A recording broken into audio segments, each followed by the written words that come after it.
We welcome to the show Kai Hoffman. How's it going, Kai? Great. Chris, how are you? Yeah, I'm good. Can't complain. So your new album, Do It While You Can, is released on the 20th of March. How long did it take you to put it together, and what can people expect from the new album? Well, the new album, Do It While You Can, it's taken about a year and a half to put everything together. And it's a compilation of songs that initially started out, to be honest, it initially started out as just a demo recording, and then it turned into this massive project, and then it was, let's find these songs, and let's do this, and let's do that, and then people were writing stuff for me, and I wrote the title track, Do It While You Can, and it's turned into an album which is very much about hope and having a good time and enjoying yourself and working out where you are in your life. And I think hopefully that message gets across to people and makes people feel the positive vibes behind it as well. Yeah, and the title track, Do It While You Can, isn't it very much about doing, well, what you want to do, really? Absolutely. I had, in my own life, I had quite a long time where I wasn't really sure of what I was doing, and I wasn't confident enough to go out and just do things. And I've realized just for myself that, you do have to just put your foot down and go, okay, I'm going to do this, I'm going to try this, I'm going to get out there and do it. And that's where the song came from. Yeah, it's a great track. It's a really nice up-tempo number. The other track I like on there is the other one you mentioned, from Charlie and the Chocolate Factory, your version of that song. Of Pure Imagination. Yeah. Pure Imagination is one of the first songs I remember hearing as a kid. Charlie and the Chocolate Factory, the film, the original film, was, well, obviously as a child with a sweet tooth, it was a really big deal for me as a film. Look at all the candy and all the chocolate, and the song always stuck in my head, and I really wanted to record my own version of it. It's a good one to do, though, because it's been covered, but it hasn't been covered too much. Some songs just have such wonderful melodies and wonderful lyrics that they deserve to be re-recorded, because everyone finds their own personal meaning in the song and their own personal interpretation. Yeah, they put their own spin on it, don't they? Yes, definitely. What have you got planned for the rest of the year? Well, the quartet has a number of dates coming up to start off our Do It While You Can tour, which include the 606 Club in Chelsea, that jazz club, and the Elgar Room at the Royal Albert Hall coming up in May. The 606 is the 30th of April. The Elgar Room at the Royal Albert Hall is the 30th of May. Then we're doing the City of London Festival in June, and the amazing Hideaway Jazz Club down in Streatham coming up in September, which is, I believe, where we met the first time, Chris. It is, yeah. That was a couple of years ago now, wasn't it? It was. Yeah, it was a really good gig. Yeah, you was there with Ray Galato, weren't you? That's right, yeah. Doing your Hey Boy, Hey Girl. Yeah, it was good. Thank you. It's good that place is still running, because when I last talked to Ray, he said wasn't sure if it was going to keep going or. Yeah, I think the Hideaway has managed to really establish itself over the last, I think they've been open for 5 or 6 years now.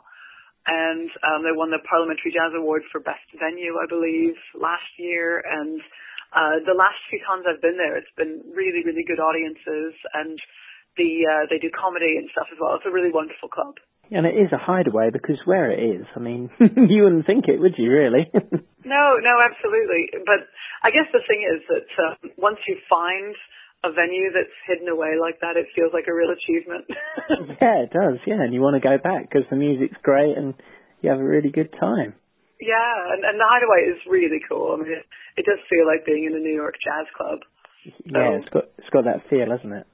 Yeah, if I lived even 20 minutes, half an hour closer, I would be down there every week, I think. Are you still gigging at Ronnie's? Yes, yep. I still have the Ronnie's residency with Kai's Cats, my swing and jump jive band. And the launch party next week is at Ronnie's Cats as well. That's the 20th of March. But Kai's Cats is still doing the residency every first Thursday. And we get a wonderful vintage crowd down to that. So if you want to come along, find your best Hawaiian shirt, Chris, and let us know. I've got a nice suit I could wear. The launch party is on the 20th. Is that when the album's out, or is it out on a different date? The album itself is now available on Amazon UK and on iTunes. Okay. And you can also get it via my website, which is kaihoffman.co.uk.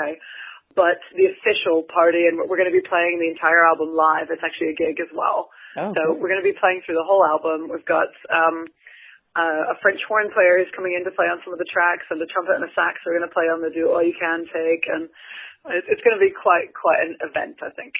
Yeah, I bet it will be. Where did you record the album? We recorded Do All You Can at a wonderful studio called Clown's Pocket down in Bexley Heath. And I would highly recommend that studio to anyone who's doing recordings and needs to have separation between the different instruments, because it's a big enough studio. They have the rooms so that you can have nice, clear recording of each instrument separately, just in case, somebody plucks a string wrong or somebody, whatever it is, you've got a really good space to record in. And Derek Nash, the engineer, is absolutely fantastic. So really, really pleased with that.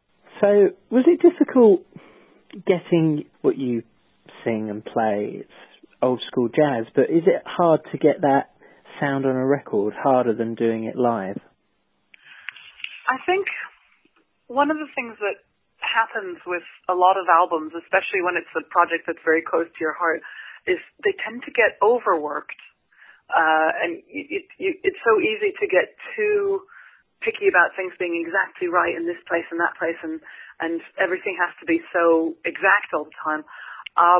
And what we wanted to do with this album, what I wanted to do in particular, because I've produced it as well, is to capture the feel of a live performance, because I think the vibe, the energy, the excitement you get from going to a venue and seeing world-class musicians, really going for it on their instruments, that energy is really difficult to capture on a recording unless you go in specifically and say, this is, we're aiming for a live album. Let's just play through everything and see how we do.